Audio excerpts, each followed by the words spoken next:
Hey there friends, tired of having a cluttered garage? Well, this FLEXIMOUNTS GL1 Garage lift, it gives you 4 feet by 4 feet of storage.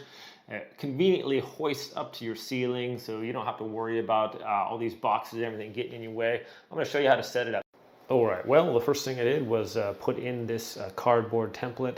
Just kind of tape that to your ceiling. Make sure that you're following the instructions and it is lined up with the studs. Fortunately, my studs were 48 inches on center, so it was perfect. Then I just marked out the brackets where my drill holes would be. Once I get those all set up there, I actually just ran a chalk line from the center of my studs to one end to the other, so I would have that nice blue line down the middle so I would know where to mark these. So upon marking the little holes there for your brackets, then you take the screws with the washer on there and you screw those right into your bolts after you drill our holes. So here I am drilling the holes there. And yeah, it went in nicely. Make sure you get the center of the stud. You don't want to be off to the side or anything like that. So this has to be right in the center. So if you're drilling in there and it feels not like solid wood, maybe like it's missing or something, then just double check to make sure this is correct. So you don't want one side like falling out. So if these go directly into the studs, they're going to hold a lot of weight.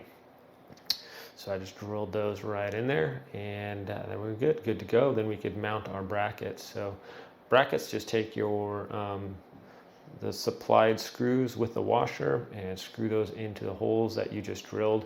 These are super solid, like nice steel, heavy duty brackets. You can tell they got a lot of strength to them. I hung off of one of them and it held me no problem. So this is quite strong. You don't really have to worry about loading stuff up on your shelf. So this is once the install was done on these, just went ahead and wrapped up all of them. It was pretty easy. Then you go ahead and just peel off your little cardboard template. Got all my brackets screwed in there nicely. And then fortunately the tape wasn't too strong. I was just able to pull it off the ceiling here and we were good to go. Yeah, I think it took me, wasn't too long of an install, about an hour and a half. If you have some help, definitely I recommend some help, because you're climbing up and down on ladders and stuff and trying to hold that cardboard on there while you're taping, and it's just not very easy. Once that's down, you just take the main beam there and slide it into your brackets. So it is adjustable. It has a little screws on there. You just kind of loosen them up, slide one end in, and then slide the other end out. And then it has little screw holes, little screws in the middle, and you just tighten them up so that it is good. I already got the cables coming out of there, so when you're lining them up, when you're feeding them through the pulley here on the other side, just make sure they're not crossed over. So you want, if it's where it's coming out of the beam there, you want it to be not, you don't want your cables to be twisted or anything like that, or else it's going to mess up a little bit when you're doing that. So just make sure they're straight and there's not any amount of twisting going on there. So just feed your front ones through your front pulley and then do the same thing for the other ones.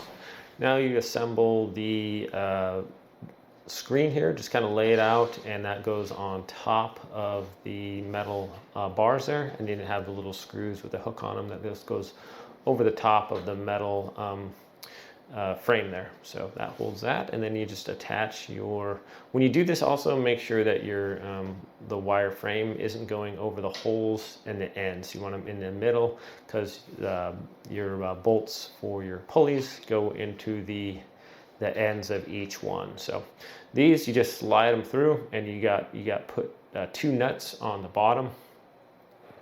Once again, make sure that your wires aren't twisted up when you do this, or it's just going to kind of mess up everything. So you don't want, though, definitely don't want your cables to be twisted. So once you get one nut on there, and then you screw the other one on there. Just these are like kind of like lock washers, or they have the plastic in them, so they don't really come undone by themselves. But then you have the double one, so you screw it in on itself and tighten it in so it holds.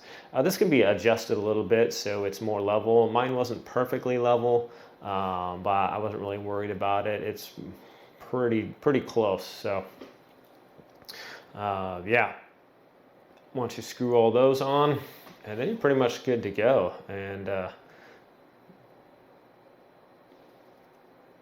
this thing is like, yeah, it's really solid, well built, and just very convenient. So once got all that done, the final step basically is to just get our little handle here. Just takes a little screw there with an Allen key that's provided. Just screw that into the end. Nice solid little handle here. And tighten that up. Then basically there's a little locking mechanism. You can grab your hook there and pull that away. And that disengages that too. Or you can put, and when you're done, you can push that into the way, kind of lock it in place if you need to. So once you pull that out of the way, just get your hook in there. And then you can twist away and lower and raise it. It doesn't really take a lot of effort at all. All right, my friends, so final thoughts on this lift GL1. So instead of having to climb up on a dangerous ladder to get this stuff down, I can just lower it down here, get whatever boxes I need or put them on there, and then just simply get them up out of the way just with this. So it's 4x4 as mentioned, and it has just a lot of room on there. I was able to declutter a lot of my shelves and stuff and just put this up and out of the way. If you're in your garage or whatever, just a lot of wasted space. And I like how far this comes down. You don't have to climb up on a dangerous ladder. Maybe you're, don't take the risk of falling off that with a heavy box. You can just lower this down and then just grab whatever you need off or put it back on, even if it's heavy. This thing holds up to 300 pounds. Super solid. Yeah, the install wasn't too bad. If I had another helper, it took me a little over an hour by myself. By myself now, I think I could do it probably about half that. And if I had someone to help me out, probably about 20 minutes. So I do recommend having someone else to help you. But this garage shelf is just really nice, super convenient. This is not difficult to do. It just takes a little bit of time. And we just get that up to the ceiling. So I like how it's fully adjustable on the height. So if I have bigger boxes on here, or maybe have a little bit taller ceiling, probably a 10-foot ceiling would be just fine since this goes down quite a bit. See, it's super quiet. I like how it's just very convenient, out of the way, and it just does a really nice job here. So it holds up to 300 pounds. I have all this on there right now. And still holds me too. So no problem there. This thing, I'm sure it would hold more than 300 pounds. Those lag bolts are all going right into the studs there. I mean, I hung from just one of the brackets by itself. So this thing is really burly. I really like it. It was just a really nice way to declutter my garage and get all these boxes and everything up and out of the way, clear up your floor space. Maybe you have bikes or something you're putting there. So yeah, just crank this up to the ceiling here and we're about good. Boom, boom, boom, boom. Kind of a little workout right here too. It's kind of nice. But like I said, not difficult. All right, let's do about there. What you want to do is just line this up so it's right about there. You take the hook out and then you just push this little safety thing in the way there. And I just put my hook up and out of the way over here on the shelf. And there we go, super convenient, out of the way, out of sight, out of mind. I used to have all these boxes all over the place and now they're up out of the way. So I could probably even park my car in here now. Thanks so much for watching this review, guys. Have a great day. I'll see you next time.